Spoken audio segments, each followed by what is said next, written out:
आपल्याला असं वाटतंय की जगात नाव करायचं असेल तर फार मोठं व्हावं लागतंय, फार पैसा कमवावा लागतो. गल्लीपासून दिल्लीपर्यंत ज्याची प्रॉपर्टी आहे अशा लोकांचं नाव इतिहासात लिहिलं गेलं नाही कधी. लक्षात ठेवा.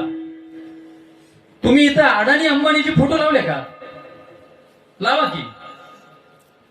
करोडपती आहेत ते, त्यांना माहित नाही त्यांच्याकडे किती पैसा येते. अदानीची फोटो लावून कोणी पूजा केल्या का घरात? नाही ना. सगळा दान, लेकरं बाळ बायको सगळं सोडून दिलेत. आमची तुकोबर आहे, दिले ना. तरी फोटो कोणाचे? तुकाराम महाराजांचीच आहे.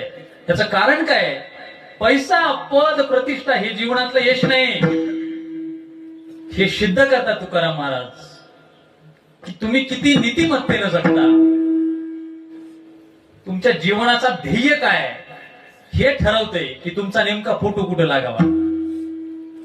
स्वार्थी जीवन आपल्यासारखं जगल्यावर आपण मोठे होत, आमच्या नावानं 500 एकरचा सातबारा होईल नक्की, पण मेल्यावर दुसऱ्या दिवशी त्याचा फेरफार सुद्धा होतो. अरे तुकाराम महाराजांनी अशी प्रॉपर्टी कमावली, महाराज फेरफारच नाही. हाय का?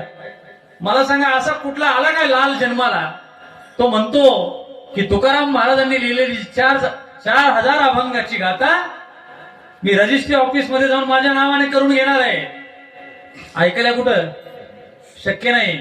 पण तुम्ही कमावलेली 4,000 एकरची प्रॉपर्टी असू द्या, तुमच्या नंतर त्याचा फेरफार होतो. म्हणून मी म्हणतोय, असं काम करा, असं कमवा की ज्याचा फेरफारच झाला नाही पाहिजे. आणि म्हणून तुकोबर आहे अभंगाच्या दुसऱ्या चरणामध्ये म्हणतात,